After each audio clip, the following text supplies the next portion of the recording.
প্রতিষ্ঠান আমার কাছে, আমার দলের কাছে ঠিক এমন নিরাপদ।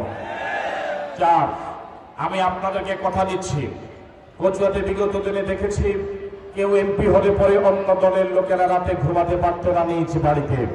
এটা অত্যন্ত দুঃখজনক, অত্যন্ত লজ্জাজনক। আমি এই হাজার হাজার জনতার সামনে কথা দিচ্ছি, আপনাদের ভোটে আল্লাহর মেহেরবানিতে যদি আমি এমপি হতে পারি, আমার দল, আমার দলীয় নেতা কর্মী যেভাবে নিরাপদ, অন্যান্য দলের নেতা কর্মীরা সব আমার কাছে এরকম নিরাপদ। 5, আমি আপনাদেরকে কথা দিচ্ছি, আমি শুধু জামাত ইসলামের দায়িত্বশীলদেরকে নিয়ে এই কচুয়াটাকে পরিচালনা করব না, অন্যান্য দল এবং ধর্মের যে সকল সৎ এবং যোগ্য লোক রয়েছেন তাদের সততা, তাদের যোগ্যতাকে সমন্বয় করে সামাজিক মর্যাদা দিয়ে রাষ্ট্রীয় এবং সামাজিক সকল কাজে বল করে গোটা ঐক্যবদ্ধ একটি কচুয়া আগামী নির্মাণ করব। আমি ব্যবসায়ী ভাইদের উদ্দেশ্যে বলতে চাই, গোটা কচুয়া এই 5 আগস্টের পর থেকে আজ পর্যন্ত গোটা কচুয়াবাসী যেভাবে ভয় ভীতির মধ্যে রয়েছে, যেটা আজকে আপনারা বললেন, গোটা কচুয়ার ব্যবসায়ী ভাইরা এই 5 তারিখের পর থেকে পর্যন্ত চাঁদাবাজদের দৌরাত্মের কারণে অসহায় জীবন যাপন করছে। আমরা আপনাদেরকে কথা দিচ্ছি, 12 তারিখ আপনারা আমাদেরকে চেয়ার দেন, ইনশাআল্লাহ 13 তারিখ থেকে কচুয়াতে চাঁদাবাজির কবর রচনা হবে ইনশাআল্লাহ। কচুয়াতে চাঁদাবাজদের কবর রচনা হবে ইনশাআল্লাহ।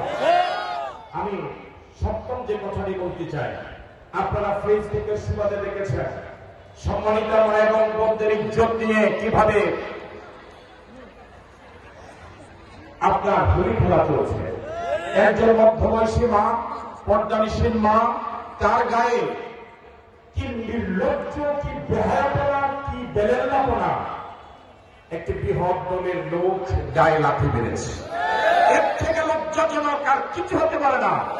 আমি আশরাফিকে এখনো চেয়ার দেন নাই, চেয়ার পাওয়ার আগে যদি আমি একজন মায়ের গায়ে লাথি মারি, চেয়ার পাওয়ার পরে আমার আচরণ কি হবে তা কি আর বুঝার বাকি না।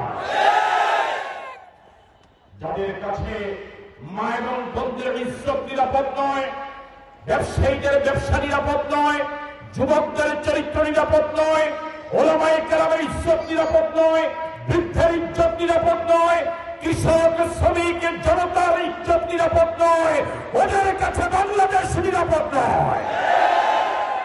যারা এখনো মানুষকে ভয় ভীতির মধ্যে রাখে, চেয়ার পাওয়ার পরে যে কি পরিমাণ ভীত সন্ত্রস্ত জনগণকে করবে এটা তো বলাই বাহুল্য। সম্মানিত কচুয়াবাসী, আমি আপনাদেরকে বিনয়ের সাথে আরজ করি, বিনয়ের সাথে আরজ করে বলতে চাই, রাস্তাঘাটের ব্যাপারে কথা এসেছে। এক যুবক বলেছে কচুয়াতে, গোটা কচুয়ার রাস্তাঘাটের অবস্থা একেবারে করুণ। এটা আমার অজানা নয়। আমি দীর্ঘদিন কচুয়ার পথে প্রান্তরে, হাটে বাজারে, অলিতে গলিতে, গ্রামে গ্রামে ঘুরে বেরিয়েছি, আপনারা সাক্ষী। আমি যথাসাধ্য চেষ্টা করেছি আপনাদের কাছে যেতে, এরপরও হয়তো সকলের কাছে যেতে পারি। আমার আবেগের কমতি ছিল না, ইচ্ছার কমতি ছিল না। আমি আপনাদের সকলের কাছে এরপর হয়তো যেতে পারিনি, এই জন্য আমি ক্ষমা সুন্দর দৃষ্টি কামনা করি। যাদের কাছে যেতে পারিনি তাদের কাছে দুঃখ প্রকাশ করি। কচুয়ার রাস্তাঘাট সহ স্কুল, কলেজ, মাদ্রাসা, অবকাঠামোর যে দুর্দশা, আমরা কথা দিচ্ছি বিগত দিনেও কোন এমপি মন্ত্রী নিজের পকেটের টাকা দিয়ে এই উন্নয়ন করেনি, বরং সরকারের বরাদ্দকৃত উন্নয়নের সেই বরাদ্দের টাকা নিজের পকেটে ঢুকেছিল। আমরা আপনাদেরকে কথা দিচ্ছি, কচুয়ার রাস্তাঘাট পর্যায়ক্রমে অগ্রাধিকার ভিত্তিতে টেকসই দুর্নীতিমুক্ত উন্নয়ন হবে। উন্নয়নের একটি মডেল কচু উপস্থাপন করবে, একটি আধুনিক সমৃদ্ধ কচুয়া নির্মাণে আমরা মেঘা পরিকল্পনা হাতে নেব ইনশাআল্লাহ। এবং সরকারি বরাদ্দের 1 টাকাও আশরাফি এবং আশরাফি দলের লোকদের পকেটে ঢুকবে না ইনশাআল্লাহ। আমরা বেকার যুবকদের উদ্দেশ্যে বলতে চাই, সরকারের দায়িত্ব ছিল আমাদের কলিজার টুকরা যুবকদের হাতে পাশ করার পর চাকরি তুলে দেওয়া। দুর্ভাগ্যজনক হলেও সত্য, অন্যদেরকে চাকরি তুলে দেওয়া তো দূরের কথা, আমাদের কাছে যারা ঘুরে, আমাদের সাথে যারা চলে, তাদেরকে আমরা চাকরি দিতে ব্যর্থ হয়েছি। আমরা গরিপুর থেকে কচুয়া হয়ে হাজিগঞ্জ পর্যন্ত এই রাস্তাটিকে 4 লেন করার একনেকে প্রস্তাব উঠেছিল, কোন এক অজানা কারণে তা আলোর মুখ দেখেনি।